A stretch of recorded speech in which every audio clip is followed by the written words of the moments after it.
Tandem Nomads, episode 26. A lot of us, when people say, where are you from? I don't say I'm American. I say, well, so I identify with being from all over the place. We don't really have a 10-year, we're going to live here for this, for this amount of time and we're going to settle here and that's it. The lifestyle has become a lifestyle of transition. Welcome to Tandem Nomads, where inspiring expat partners from around the world share with you how they turn the challenges of relocation into great opportunities.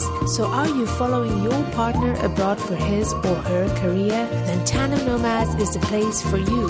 Go to tandemnomads.com and sign up for the newsletter. Hello, Nomad Nation. This is Amel Deragi. I have been often actually wondering if there is such a thing as what I want to call the global nomad nation. If we could call global living and lifestyle per se, and what would it be about? So in order to discuss this, I wanted to bring a very special guest to you, Alison Cavatore. Alison, are you ready for the ride? I'm ready. Thank you for having me. Alison couldn't be a better guest to discuss about the topic of global living, as she was raised in various countries such as the Netherlands, France, Switzerland, Canada, and is the founder and CEO of the Global Living magazine. So Alison, could you tell us a bit more about your story and how you got to create a Global Living magazine? Yeah, absolutely. Like you said, I was raised abroad, but I was actually born in Pittsburgh, Pennsylvania in the States. And then we moved to Holland with my family. It was always for my dad's business that we moved. So it wasn't military or anything like that. It was more the business side of moving abroad. So we first lived in Holland for 5 years. Then we lived in Paris for 5 years. I graduated high school in Paris. And then I moved to Canada to go to undergrad. In Montreal. And then after that, I went back to the States. I went to Miami for just a year before moving to Geneva for about 6 or 7 months. Then it was back to Miami, and now we are in Arizona. Oh, then we went to D.C., I'm sorry. Yeah. Then we went to Washington, D.C., and now we're in Arizona. Wow. And who knows where we'll be next. A lot of travel. So when you say we, who's that? First we was me and my family up until I went to college. So in 2003, I moved on my own to Canada. And then once I moved to Miami, I met he was my boyfriend at the time. He's now my husband. So the we now is me and my husband. Okay. How was this experience for you? I mean, it's such a broad question, but is there one thing that you would pick from having had this lifestyle? I think now that I look back on it, I can't imagine having a different lifestyle. I think if I look back in more specific moments, it was challenging as an 8-year-old moving abroad for the first time and, losing your little best friend that lived down the street and not knowing when you were coming back or if you were coming back. That's, it's scary in the moment. But I think when you look back on it and you put it all together as a whole, all the changes and all the adaptations I had to go through and all the adjustments that expats go through over the course of time, I think it makes you, I don't know, a better person, but definitely a different person than you would have been without that experience. So I would say, in the moment, sure, it's difficult, as a lot of, transitions are in life, whether you're moving abroad or moving down the street. But when you look back on it, it was such a rewarding experience, and one that you kind of, I don't want to say like you get addicted to it, but you're always you have itchy feet. Mm-hmm. You're always sort of looking for something new. Whereas if you ask the 8-year-old, do you want to keep moving for the rest of your life? She would have told you no. Yeah. So you sort of come around to this lifestyle. And I think that's really kind of a beautiful full circle to come to, especially when you move abroad so young to begin with. Definitely. You went back to the U.S. where you haven't lived too much as a child. So yeah. How was it for you to go back home? That was bizarre. I've been in the States now for a while, but I don't really feel at home here. I kind of still feel more attracted to the international community. I feel more connected to them, even if, I'm in the States surrounded by Americans. I sort of still seek out individuals who have the same sort of background as me. Mm-hmm. I do think I had an advantage because I moved from Paris to Montreal, and Montreal was a really, really great mix of North America and Europe. So that was sort of a really good buffer for me. It was also a good time in my life. You know, it's college, you're meeting tons of new people. I went to McGill, which is a very international school to begin with. So I was sort of surrounded by a lot of people who had my background, but were now living in North America. Some the same circumstance as me. They hadn't lived there for a while and then they're back, or others who were moving to North America for the first time. So that was a really good buffer for me. When I really first moved back to the States, the US, we were living in Miami. So that's also quite international. I would say it's not, you know, I wasn't in a small town in the middle of the States somewhere. I still had some connections from my best friend from high school in Paris, for example. She lived there as well. So I still had a few international connections. Then when we went to DC, also very international. A lot of my high school friends ended up in DC as well. So I still had that connection. And that was probably the easiest place for me to live in the States. I think it's just got a vibe DC, of, right. DC for sure. It's more a metropolitan city. It's, you know, you get on the metro and you hear people talking about, oh, when I studied abroad last year, and they're not bragging, they're just telling their story. Yeah. And that's nice to feel like, okay, I can actually have that conversation on the metro and people aren't going to judge me. Yeah. And then moving to Arizona, I think that was really when it hit me the first time. Like, now I feel like I'm back in the States, and That's the States. That's the States, yes. And, you know, we live just outside of Phoenix in Scottsdale, and it's a pretty small, I mean, I consider it small, but a little more residential than I'm used to. I'm used to living in cities, so that's been an adjustment. The demographic is a little bit older. And less international, I guess. Yes, definitely less international. There's a lot of people from around the U.S. that live here. It's sort of a transient place in that sense, but not so much international. So this has been more of an adjustment. For the first time, we have a car. I'm not used to having a car because I lived in Europe until I was 18, and then I didn't get my driver's license in the States until I was 23. So that's pretty late for an American to drive. And then when we lived in the Miami and DC, we didn't need a car. So it's adjusting more to American, quote unquote, American life. Yeah. More suburb area and things like that. So that's been the more challenging part. It's quite interesting what you said when you said even when you go back home, you were more likely to seek for an international group. Yes. And that's the whole point that I wanted to discuss in this episode is like, because there's a part of me that always feels a bit guilty of not connecting enough with locals, because the point of traveling abroad is to get in touch with the locals and to get to discover these cultures. What's the point otherwise? But in terms of lifestyle, that's the whole center of this conversation. We still tend to stick to expats, although they might come from other countries than ours. Yeah, I definitely think it's interesting, and it's definitely true. I think now that I'm in the States, connecting with locals a little bit. But when I was abroad, even there, I still stuck to the expat communities, especially because I was involved in school. So, I went to the American School of Paris. A lot of 50% were American, but the other 50% were from all over the world. So all my friends and connections were expats as well. So perhaps because I grew up bonding with those people first instead of the locals, maybe, you carry that on. I think it depends on where you are, but also there might be a language barrier if you haven't learned the language right away. That's a good point. But I think there's also really just like a deep-seated understanding between expats. There's just something about them that it's a little harder to find with a local, whether it's a local American or a local Parisian. It is possible to blend into the communities, but I definitely think there's... like you said, a expat nation that we sort of created our own culture and we just sort of stick to it the way that, a French person might find connections with a French person in another place because that's their culture. If you can call being an expat a culture, I think that's probably why we seek it out. Yeah, that's exactly the point. Is it a culture? How can we answer this question today? Maybe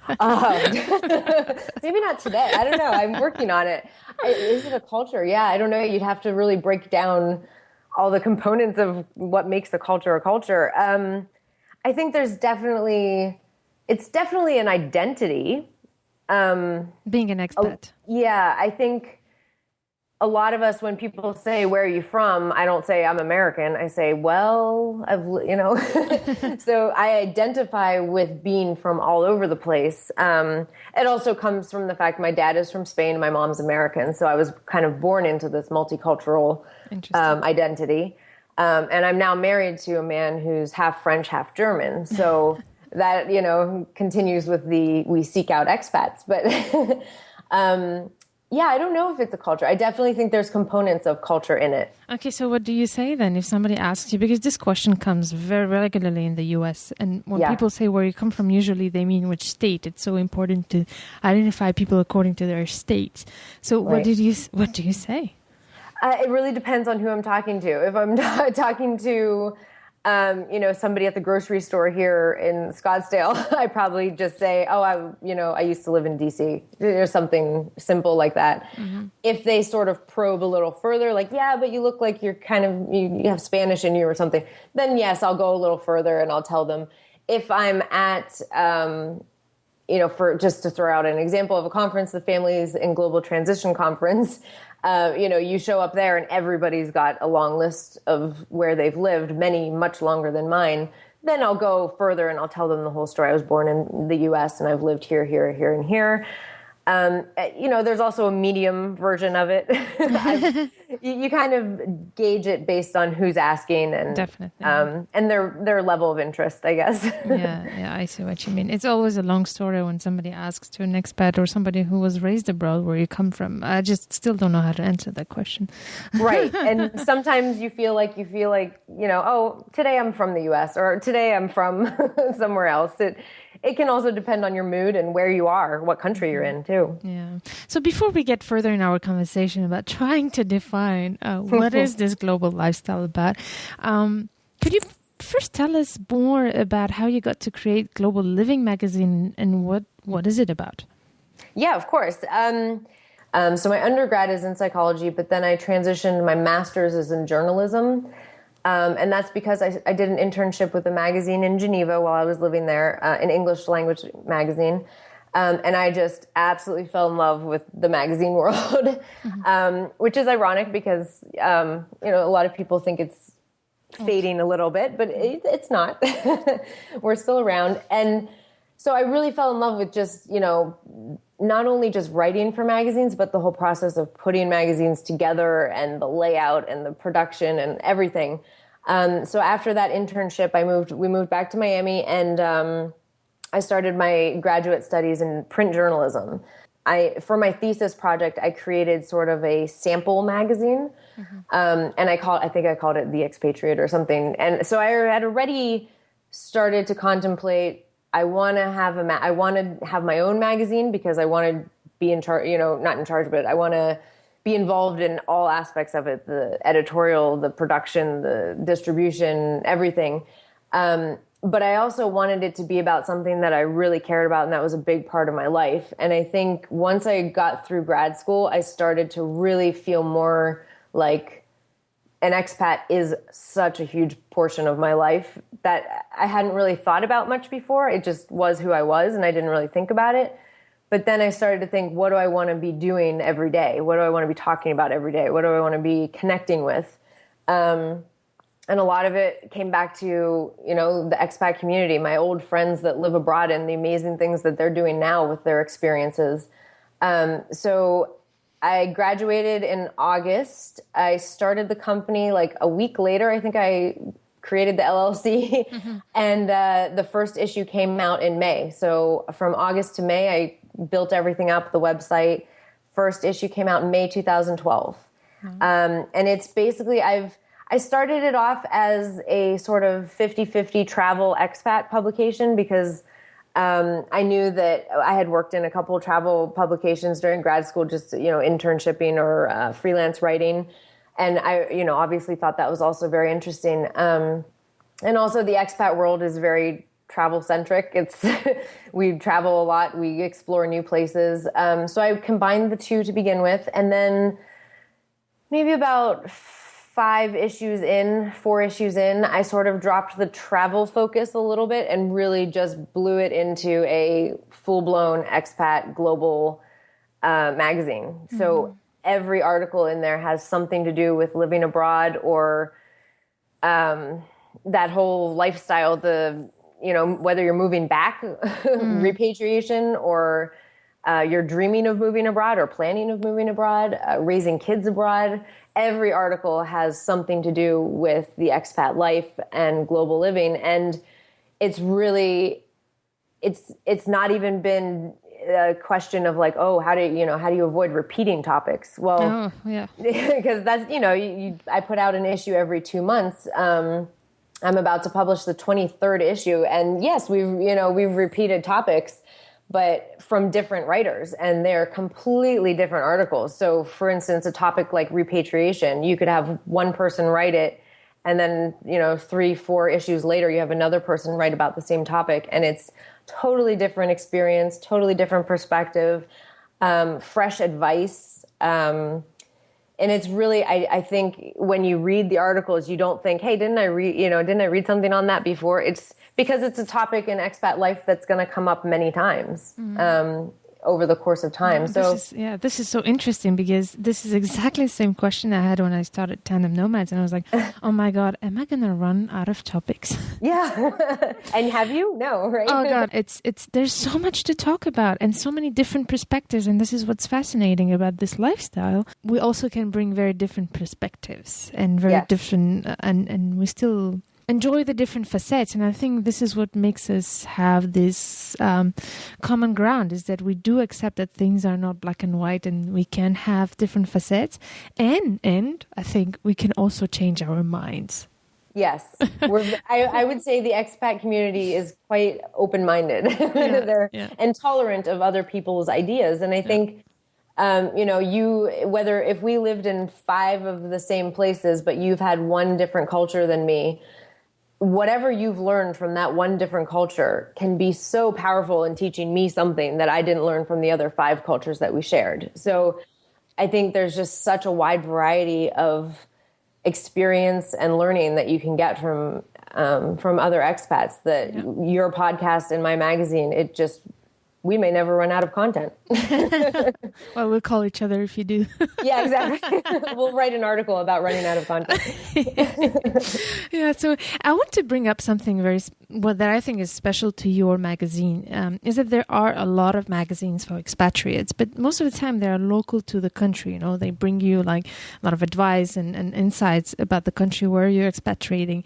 And Global Living magazine must be one of the few ones who actually considers the expatriation lifestyle as a whole, no matter where you are. Am I right? Yes. Yeah. That was really a big part of when I dropped the travel side and I really just went full expat. So you've been writing a lot about this topic. What would be, according to you, the common things between people who live globally?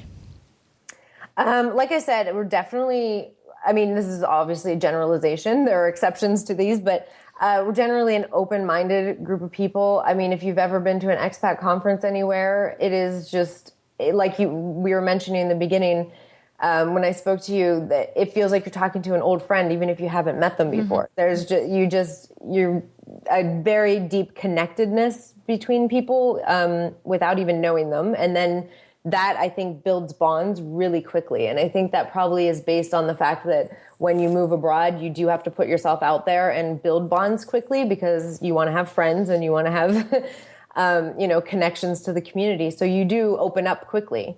I think we're also a very adaptable group. Some things are harder than others to adjust to, depending on background and where you're moving, and language barriers and things like that. But I think overall we do adapt well into new environments.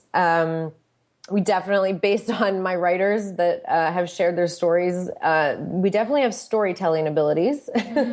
We love to share our stories, but we also love to hear other people's stories. And I think that's really a really nice quality that expats have, because it's so important to speak, but it's also important to listen. And I think that's important when you're changing cultures and communities, but also just connecting with the person standing in front of you. So I think that's definitely something, a quality that we all have in common. We're definitely a curious group. I find a lot of expat stories or moving abroad stories are like, I was kind of bored of the 9-to-5 routine, and I wanted to see what it's like to go live in a mountain in Switzerland or things like that. And most of the time, most of the stories I've seen, they've really embraced it, and the curiosity has turned into something amazing and life-changing. So I think if you can overcome the first little hump of fear of change and things like that, I think it's definitely rewarding. It's definitely a rewarding experience, and it makes you a little stronger for the next time you move. Every time you do it, you learn a little something. Yeah, definitely. Would you say that we can talk about a lifestyle of being expat?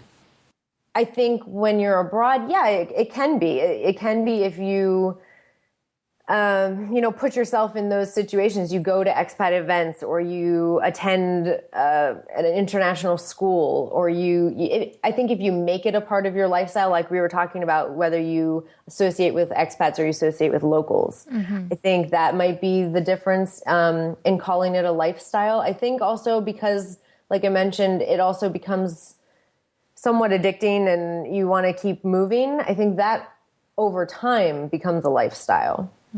Now I would say my husband and I definitely, our lifestyle is geared towards expatriate living. We're constantly thinking, where are we going to move? Where should we raise kids? Where should we, we don't really have a 10-year, we're going to live here for this, for this amount of time, and we're going to settle here and that's it. The lifestyle has become a lifestyle of transition. Yeah, and this is a very, very important point. I love this sentence you said, the lifestyle is transition. And I think this is the one thing that makes maybe expats different than people who do not live globally, is this visibility on the future and how comfortable we are with not having it.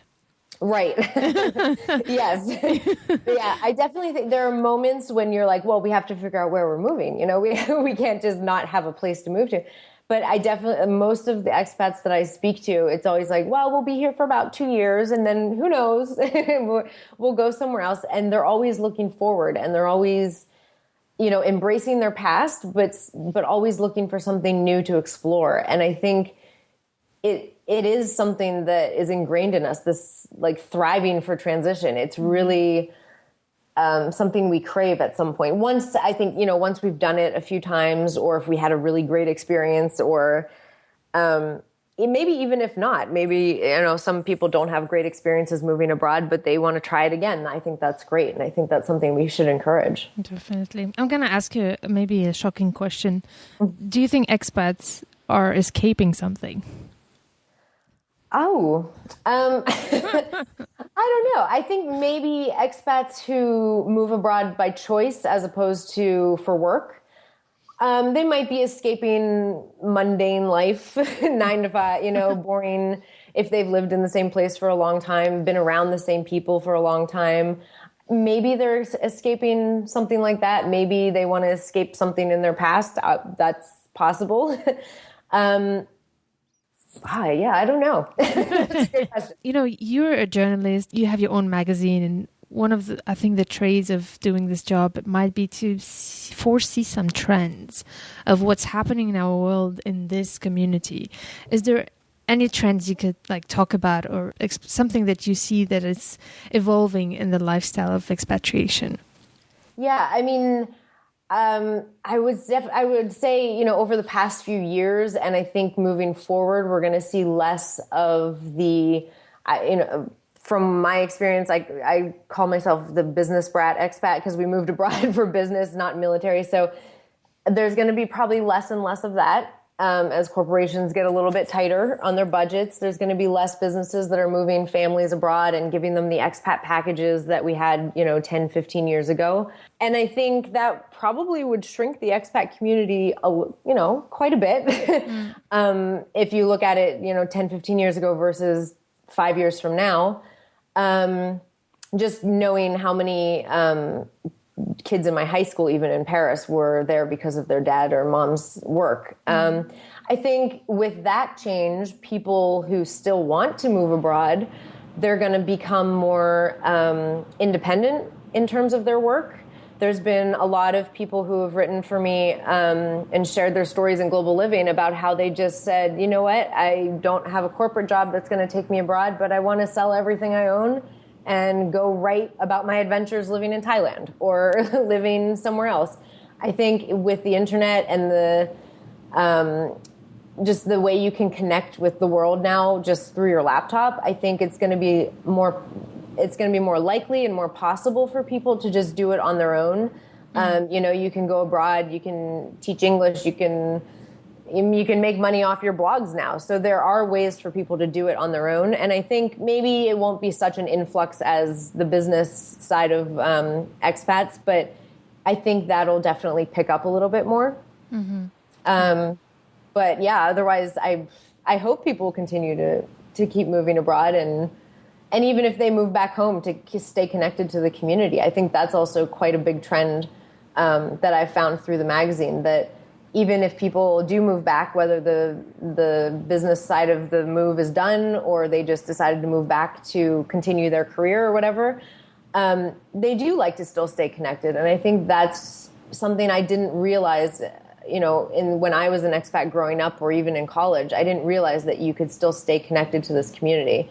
I think through my magazine, I've noticed that there's a trend moving towards that once you move back, you're still an expat. Once you're an expat, you're always an expat. Yeah. And you don't have to shy away from it. So I think that's really great.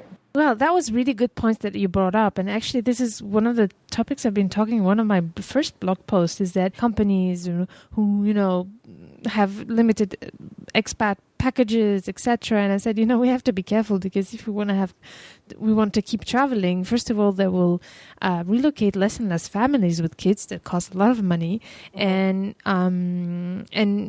focus more on single individuals to send abroad, but also start looking for other. There's a very interesting report that was written by PwC about the future of mobility in the world, global mobility, and apparently companies will use more and more virtual teams and things like that to cut the costs of relocation. We have to, to find a balance between our needs and what the companies can bring to us, or be creative by finding our own ways to go abroad and live this life, which is not that easy, actually, honestly. Yeah. And don't be afraid also to ask for certain things. I know a lot of people have this perception that companies are cutting back, and it is definitely true. But you should never go into a contract of moving abroad without being totally comfortable with it, because that could really make or break it. And the company wants you to do a good job while you're abroad. So, you got to make sure that you're comfortable with the situation moving abroad. So don't go if you don't agree to it if you don't think that it's the right situation for you. But know that there can be some flexibility in some circumstances. Some circumstances, maybe not. But, never be afraid to ask, because you never know. It's very, very good advice. Thank you for saying that, Alison. I think it's very important to ask the questions and prepare, know what we want, and then prepare according to where we want to go and what we want out of this global lifestyle. Right. Do your research. Yeah, very important. I guess your magazine might help for that. What can we find, actually, in Global Living magazine? You can find all kinds of things. We do sort of sections on expat entrepreneurs. So whether they moved abroad to start a company or moved home and started something that's connected to the expat community. In our last issue, we talked to Alison Barnes, who now does expat consulting. She's back in the States, but when I spoke to her, she said she still had plans to move abroad again, of course. So we do expat entrepreneurs. We do expat books. We feature a lot of expat books, which there are tons and tons of them out there. So please do look through them, because there are a lot of expat writers who are doing some really great work. And we do, all kinds of things. In our new one, we have, in the one that's upcoming, we have an article about raising kids abroad. So we do focus a lot on third culture kids, how they adjust, how they change over time. We had an article on third culture kids and technology, so how they're using technology to stay connected. We have an upcoming article about friendships and how living abroad changes the dynamic of a friendship, which I think will be really interesting. And we also have an upcoming article. It's an interview with an expat athlete. So what's like to move abroad as part of a sports team, and that sort of life training abroad, and being in the spotlight abroad as well. Very interesting. So how can you read it? How does it work? Yeah, the best place to start is globallivingmagazine.com, but you can get print editions of each issue. It's through a third-party printer, so it's the link is all on the website, but you can order on demand. So if you want 1 or 2 issues, you can order it. They'll print it after you order it, and they'll ship it worldwide, so you can definitely get your hands on a hard copy. We've also introduced the Global Living app, so on any smartphone or tablet, anywhere around the world, pretty much. You can go to your app store and search Global Living Magazine, and you can download the app. The app is for free to download. And once you're inside, everything inside is now free as well. So we've just changed that recently. All the issues, all the bonus content, everything in there is free. So you just have to download it. Once you download it, it'll say, preparing for offline also. So once you've downloaded an issue, for example, the latest issue, if you want to read it on your flight home, you can read it because you don't need the Wi-Fi. You don't need internet to read it once you've downloaded it for offline. So it's really great. You can read it on the app or in print. And we do post a lot of the articles as well online. We sort of filter those through in between each issue. So if you didn't get your hands on a copy, you can always check out some of the online articles and also some of the articles that are from old issues.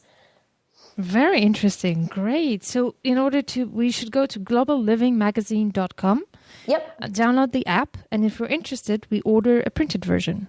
Yeah, absolutely. And we can read for free any article and wherever we are because we don't need to be connected. Right.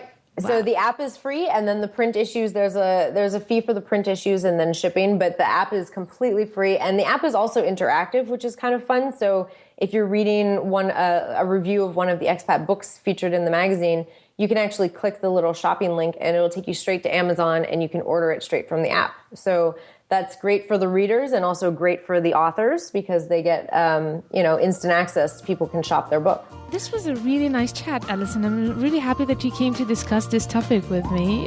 Thank you for all your insights. Thank you so much for having me. I really enjoyed it. Nomad Nation, don't miss any of the great inspiration, tips, and insights that will prepare just for you. Go to tandemnomads.com and sign up for the newsletter.